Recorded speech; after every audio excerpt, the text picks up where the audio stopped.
FCRയുമായി ബന്ധപ്പെട്ട വാർത്തയിലേക്കാണ് പോകുന്നത്. കുറച്ച് നാളുകൾക്ക് മുൻപ് നമ്മൾ സജീവമായിട്ട് ചർച്ച ചെയ്ത വിഷയമാണ് FCRയുമായി ബന്ധപ്പെട്ട കാര്യങ്ങളൊക്കെ. ആ സമയത്തൊക്കെ ന്യൂനപക്ഷ സംഘടനകളൊക്കെ വലിയ ആശങ്കകൾ പങ്കുവെച്ചുകൊണ്ട് നമുക്ക് മുന്നിലേക്കൊക്കെ വരുന്ന ഒരു സാഹചര്യം ഉണ്ടായിരുന്നു. അവർക്ക് ഇതുമായി ബന്ധപ്പെട്ടുള്ള ആശങ്കകളൊന്നും ഇപ്പോഴും പരിഹരിക്കപ്പെട്ടിട്ടില്ല എന്നുള്ളതാണ്.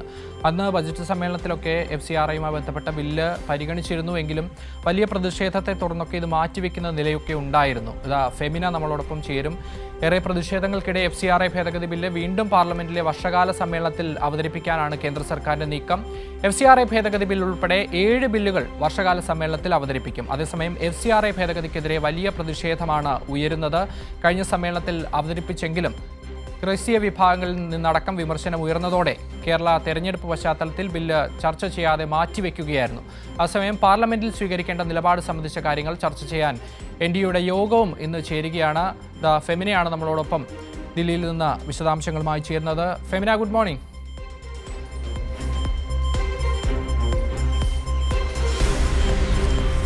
Good morning Akshay.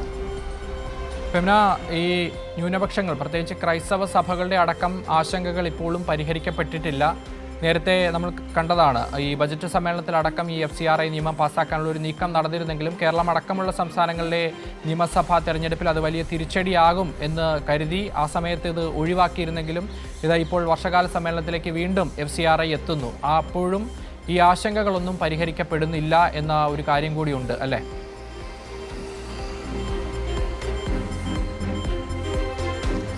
അത് തീർച്ചയായും അക്ഷയ്, കഴിഞ്ഞ സമ്മേളനത്തിൽ പാർലമെന്റ് സമ്മേളനത്തിൽ FCRA ബില്ല് അവതരിപ്പിക്കപ്പെട്ട് എങ്കിൽ പോലും കേരളത്തിലടക്കം തെരഞ്ഞെടുപ്പ് നടക്കുന്ന പശ്ചാത്തലത്തിൽ അത് ചർച്ചയ്ക്കെടുത്തിരുന്നില്ല. ഇപ്പോൾ തെരഞ്ഞെടുപ്പ് കഴിഞ്ഞ ഒരു സമയത്താണ് ഏറെ പ്രതിഷേധങ്ങളാണ് ക്രൈസ്തവ സഭകളടക്കം ന്യൂനപക്ഷ വിഭാഗങ്ങളുടെ ഭാഗത്ത് നിന്ന് ഉണ്ടായത്. ഇപ്പോൾ ഈ വർഷകാല സമ്മേളനത്തിൽ 20-ാം തീയതി പാർലമെന്റ് കൂടുമ്പോൾ FCRA ഭേദഗതി ബില്ല് സഭയിൽ വീണ്ടും അവതരിപ്പിക്കും എന്നതാണ് പുറത്തുവരുന്ന റിപ്പോർട്ട്.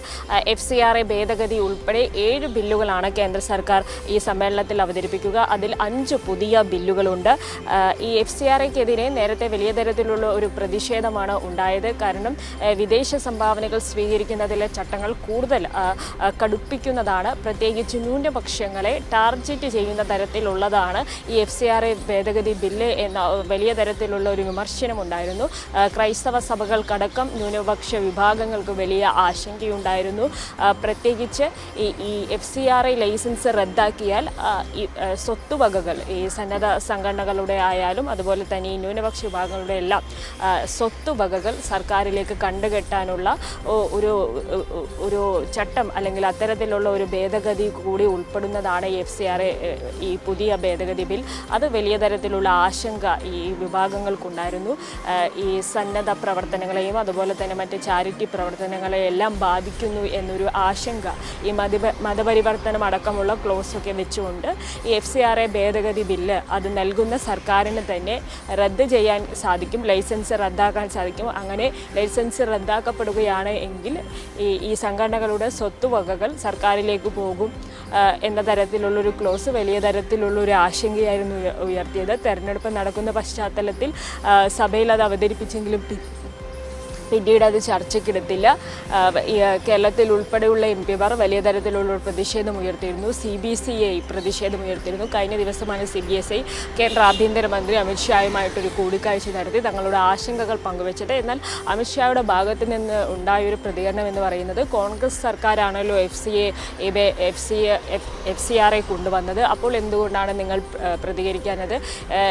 ഇപ്പോൾ എന്തിനാണ് ഇത്ര ആശങ്കയ്ക്ക് കാര്യമില്ല എന്ന തരത്തിലുള്ള ഒരു പ്രതികരണമാണ് അമിത്ഷായുടെ ഭാഗത്ത് നിന്ന് ഉണ്ടായത്. അതായത് ഇത് പുനഃപരിശോധിക്കാൻ സർക്കാരിന് താല്പര്യമില്ല എന്ന തരത്തിലുള്ള ഒരു മറുപടിയാണ്, പ്രതികരണമാണ് അമിത്ഷായുടെ ഭാഗത്ത് നിന്ന് ഉണ്ടായത്. ആരെയും ന്യൂനപക്ഷ വിഭാഗങ്ങളെ ടാർഗറ്റ് ചെയ്യുന്നതല്ല, മറിച്ച് എന്തെങ്കിലും തരത്തിൽ ഈ FCRA ബില്ല് പാലിക്കാതിരിക്കുന്ന അല്ലെങ്കിൽ സംഭാവനകൾക്ക് കണക്കുകളില്ലാതിരിക്കുമ്പോൾ മാത്രമേ ഭയപ്പെടേണ്ട ചെയ്യേണ്ടതുള്ളൂ എന്ന തരത്തിലുള്ള ഒരു പ്രതികരണമാണ് അമിത്ഷായുടെ ഭാഗത്ത് നിന്നുണ്ടായത്. പക്ഷേ ബില്ല് ഈ FCRA ഭേദഗതി പുനഃപരിശോധിക്കാം എന്ന തരത്തിലുള്ള ഒരു ഉറപ്പൊന്നും CBSEക്ക് ലഭിച്ചിരുന്നില്ല. അതിൽ അവർക്ക് വലിയ ആശങ്കയുണ്ട്. എങ്ങനെയാണ് കേന്ദ്ര സർക്കാർ ഇത് നടപ്പിലാക്കുന്നത് എന്നതാണ് ഇനി നോക്കിക്കാണേണ്ടത്. ഇത് ഈ വർഷകാല സമ്മേളനത്തിൽ ചർച്ചയ്ക്കെടുക്കുകയും പാസ്സാക്കുകയും ചെയ്യുകയാണെങ്കിൽ ന്യൂനപക്ഷ വിഭാഗങ്ങൾക്കുമേൽ സർക്കാരിനൊരു ആധിപത്യം ലഭിക്കുന്നതായിരിക്കും ഈ ഒരു ബില്ല്. കാരണം അവരുടെ വിദേശ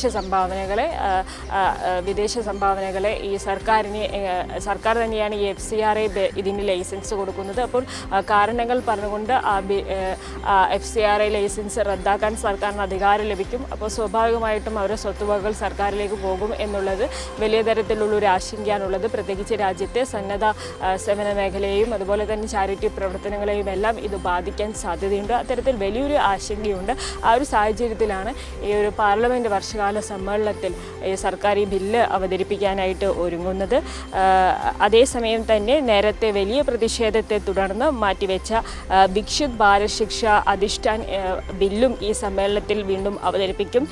ഉന്നത വിദ്യാഭ്യാസ മേഖലയെ കുത്തകവൽക്കരിക്കാൻ ലക്ഷ്യമിട്ടുള്ളതാണ് ബില്ല്. അതും ഈ സഭയിൽ അവതരിപ്പിക്കും. അതേസമയം തന്നെ പാർലമെൻറ്റിൽ സ്വീകരിക്കേണ്ട നിലപാട് സംബന്ധിച്ച് ചർച്ച ചെയ്യാൻ ഇന്ത്യയുടെ യോഗം ഇന്ന് ചേരുന്നുണ്ട്. 21-ാം തീയതി പ്രധാനമന്ത്രിയുടെ നേതൃത്വത്തിൽ പാർലമെൻ്ററി യോഗം ചേരുന്നതിന് മുൻപോടിയായിട്ടാണ് ഇത്തരത്തിൽ ദില്ലിയിൽ പ്രതിരോധ മന്ത്രി രാജ്നാഥ് സിംഗിൻ്റെ നേതൃത്വത്തിൽ NDA മന്ത്രിമാരുടെ യോഗം ചേരുന്നത്. അക്ഷയ്, ഫെമിന, ഇതിലേറ്റവും പ്രധാനമായ കാര്യം കഴിഞ്ഞ സമ്മേളനത്തിൽ അവതരിപ്പിക്കാനായി ബില്ല് കൊണ്ടുവന്ന സമയത്ത് തന്നെ ക്രൈസ്തവ സഭകളും അതോടൊപ്പം തന്നെ പ്രതിപക്ഷവും അടക്കം ഇതിലെ ചില വിഷയങ്ങൾ, ഗൗരവതരമായിട്ടുള്ള വിഷയങ്ങൾ ചൂണ്ടിക്കാണിച്ചിരുന്നു. പക്ഷേ അത് പിന്നീട് പരിഗണിക്കാനായി മാറ്റുമെന്ന് കിരൺ റിജിജു അന്ന് അറിയിച്ചിരുന്നതാണ്. പക്ഷേ അതിലേറ്റവും പ്രധാനപ്പെട്ട കാര്യം ഇപ്പോൾ ഈ ബില്ല് വീണ്ടും വരുമ്പോൾ അതിൽ ഇവർ ചൂണ്ടിക്കാണിച്ച മാറ്റങ്ങൾ വരുത്തി അത് വരികയാണെങ്കിൽ അതിൽ കാര്യമായിട്ടുള്ള പ്രശ്നങ്ങൾ ഉണ്ടാകാൻ സാധ്യതയില്ല. പക്ഷേ ഇത് പഴയ ബില്ല് അതേ നിലയ്ക്ക് തന്നെ വീണ്ടും അവതരിപ്പിക്കുന്ന നിലയിലേക്ക് പോവുകയാണെങ്കിൽ ഒരുപക്ഷെ പാർലമെൻറ്റിനകത്തടക്കം വലിയ പ്രതിഷേധം ഉണ്ടാകാൻ സാധ്യതയുണ്ട് പ്രതിപക്ഷത്തിൻ്റെ ഭാഗത്തു നിന്ന്. ഒപ്പം ഇതുപോലത്തെ ന്യൂനപക്ഷ വിഭാഗങ്ങളൊക്കെ തന്നെ തെരുവിലിറങ്ങി വീണ്ടും രാജ്യമെമ്പാടും ഒരു വലിയ പ്രക്ഷോഭത്തിലേക്ക് നീങ്ങാൻ ഒരു സാധ്യത തന്നെയല്ലേ കാണുന്നത്?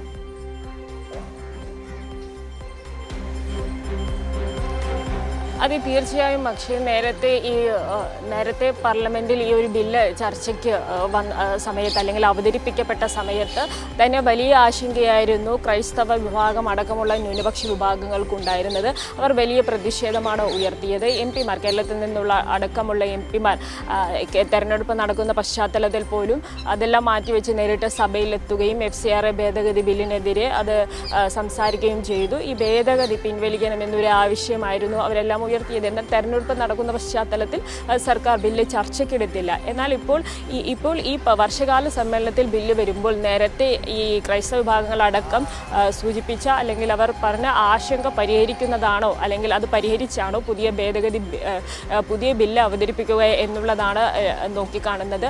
അല്ല എങ്കിൽ വലിയ തരത്തിലുള്ള പ്രതിഷേധമായിരിക്കും സ്വാഭാവികമായിട്ടും ക്രൈസ്തവ സംഘടനകളുടെ ഭാഗത്ത് നിന്ന് ഉണ്ടാകുന്നത്. നേരത്തെ CBSE അമിത്ഷായുമായിട്ട് കൂടിക്കാഴ്ച നടത്തിയപ്പോൾ അവരുടെ പ്രതികരണത്തിൽ നിന്നും നമുക്ക് മനസ്സിലാക്കാൻ സാധിച്ച കാര്യം എന്ന് പറയുന്നത് നേരത്തെയുള്ള ഭേദഗതികൾ മാറ്റിയുള്ള ഒരു ബില്ലല്ല. അതേപോലെ നേരത്തെ ഉണ്ടായിരുന്ന ആ ഭേദഗതി നേരത്തെ സഭയിൽ അവതരിപ്പിച്ച ബില്ല് തന്നെയായിരിക്കും ഈ വർഷകാല സമ്മേളനത്തിലും അവതരിപ്പിക്കാൻ പോകുന്നത് എന്നൊരു സൂചനയാണ് നമുക്ക് CBSE പ്രതിനിധികളിൽ നിന്ന് ലഭിച്ചത്. പക്ഷേ വർഷകാല പാർലമെൻറ്റ് സമ്മേളനം നടക്കുമ്പോൾ മാത്രമേ നമുക്ക് അറിയാൻ സാധിക്കുകയുള്ളൂ നേരത്തെയുള്ള വ്യവസ്ഥകൾ പിൻവലിച്ചുകൊണ്ടാണോ അവതരിപ്പിക്കുന്നത് എന്നത്. എന്തായാലും ഈ ബില്ല് നേരത്തെയുള്ള വ്യവസ്ഥകൾ അനുസരിച്ച് അല്ലെങ്കിൽ ആ ഭേദഗതി അനുസരിച്ചാണ് അവതരിപ്പിക്കുന്നതെങ്കിൽ അത് തീർച്ചയായും ന്യൂനപക്ഷ വിഭാഗങ്ങൾക്ക് മേലുള്ള അവരുടെ അവകാശങ്ങൾക്ക് മേലുള്ള ഒരു കടന്നുകയറ്റമാണ് എന്ന് പറയേണ്ടി വരും. കാരണം വിദേശ സംഭാവന സ്വീകരിക്കുന്നതിനുള്ള ചട്ടങ്ങൾ കർശനമാക്കുന്ന ഒരു ബില്ലാണ് ഈ FCRA ഭേദഗതി ബിൽ. പ്രത്യേകിച്ച് ഈ ലൈസൻസ് നൽകുന്നതും സർക്കാരാണ്. അത് റദ്ദാക്കാനുള്ള അധികാരവും കേന്ദ്ര സർക്കാരിന് ലഭിക്കുന്നതാണ് ഈ ബില്ലിലൂടെ. അതുകൊണ്ട് ഈ സർക്കാരിൻ്റെ ലക്ഷ്യങ്ങൾ നടപ്പിലാക്കാനായിട്ട് ഈ ഒരു ബില്ലിനെ മിസ്യൂസ് ചെയ്യാൻ കേന്ദ്ര സർക്കാരിന് അധികാരം ലഭിക്കും എന്നുള്ളത് വലിയ ആശങ്കയോടെയാണ് ക്രൈസ്തവ വിഭാഗം അടക്കമുള്ള ന്യൂനപക്ഷ വിഭാഗങ്ങൾ കാണുന്നത്. എന്തായാലും വർഷകാല ഈ പാർലമെൻറ്റിൽ ഈ ഒരു ബില്ല് അവതരിപ്പിക്കുമ്പോൾ സഭ പ്രക്ഷുബ്ധമാകും എന്ന കാര്യത്തിൽ സംശയമില്ല.